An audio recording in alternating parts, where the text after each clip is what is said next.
Exercise 5.1, fifth question.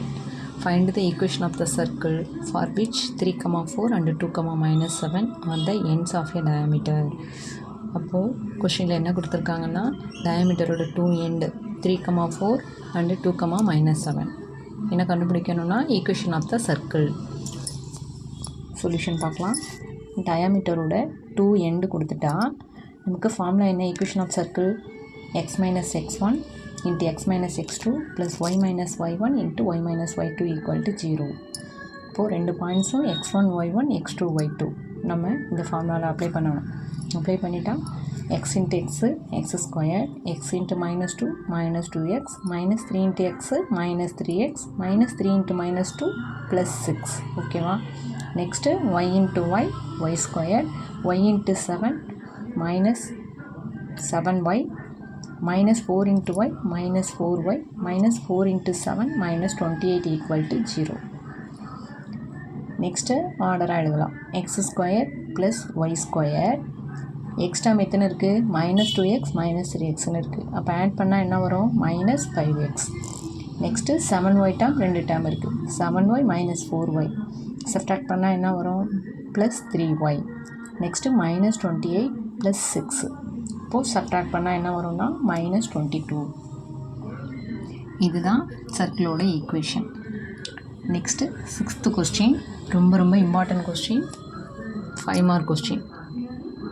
Find the equation of the circle through the point 1, 0, -1, 0 and 0, 1. Circle வந்து இந்த 3 point வழியாக pass ஆகும்போது சர்க்கிளோட equation என்னன்னு கேட்டிருக்காங்க. அப்போ கிவனில் கொடுத்துருக்க 3 பாயிண்ட் எழுதியாச்சு. இந்த general equation of the circle formula என்ன? x² + y² + 2gx + 2fy + c = 0. இது ஈக்குவேஷன் 1ன்னு எடுத்துக்க போகிறோம். இந்த 3 பாயிண்ட் வழியாக தான் சர்க்கிள் பாஸ் ஆகுது. இதுவே சென்டர் h, k கொடுத்தா அனதர் ஃபார்முலா நான் ஃபார்முலாஸில் எழுதி போட்டிருக்கேன். இப்போது சர்க்கிள் பாசஸ் த்ரூ இந்த 3 பாயிண்ட் எழுதியாச்சு. இப்போது ஒவ்வொரு பாயிண்ட்டாக இந்த ஈக்குவேஷன் 1ல் சப்ஸ்டியூட் பண்ண போகிறோம். ஃபஸ்ட்டு 1, 0 xyக்கு பதிலாக இந்த ஃபார்முலாவில் அப்ளை பண்ணனா என்ன வரும்? 2g + c = -1. இந்த ஈக்குவேஷன் 2ன்னு எடுத்துக்கலாம். அடுத்தது -1, 0 இந்த செகண்ட் பாயிண்ட்டை அதே ஈக்குவேஷன் 1ல் சப்ஸ்டியூட் பண்ணால் -2g + c = இந்த +1 சைட் போனால் -1. இது ஈக்குவேஷன் 3. Next third point 0, 1. 0, 1 இந்த ஈக்குவேஷன் 1ல் சப்ஸ்டியூட் பண்ணோன்னா 2f + c = -1. இது 4th ஈக்குவேஷன். இப்போ என்ன பண்ண போகிறோம்?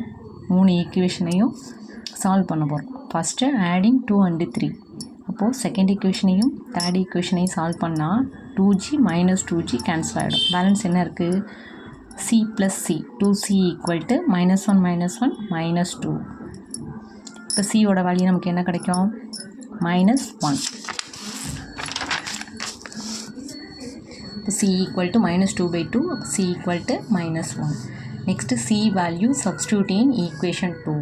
அப்போ ஈக்குவேஷன் 2ல் சப்ஸ்டியூட் பண்ணால் ஈக்குவேஷன் 2 என்ன இருக்குது? 2g - 1 = -1. இப்போ 2g = -1 இந்த சைடு வந்தால் என்ன ஆகும்? +1. அப்போது 0ன்னு வந்துடும். அப்போ ஜியோட வேல்யூ 0. நெக்ஸ்ட் என்ன வேல்யூ கண்டுபிடிக்கணும்? f value. இப்போ c வேல்யூ சப்ஸ்டியூட் இன் ஈக்குவேஷன் 4. நீங்கள் எந்த ஈக்குவேஷனில் வேணாலும் அப்ளை பண்ணலாம், நமக்கு ஆன்சர் கரெக்டாக வரும். அப்போது 2f + c = -1. இப்போ 2f - 1 = -1. சியோட வேல்யூவை சப்ஸ்டியூட் பண்ணியாச்சு. இப்போ இந்த -1 ரைட் சைடு போனால் என்ன ஆகும்? +1. அப்போ 2f = 0, f = 0ன்னு கிடச்சிரும். இப்போது g, f, c value substitute இன் 1. அப்போ இந்த 3 வேல்யூஸையும் ஈக்குவேஷன் 1ல் சப்ஸ்டியூட் பண்ணோன்னா சர்க்கிளோட ஈக்குவேஷன் என்ன கிடைக்கும்? x² + y² -1 = 0. அப்போது x² + y² = +1. இதுதான் ரெக்வயர்டு ஈக்குவேஷன். தேங்க்யூ.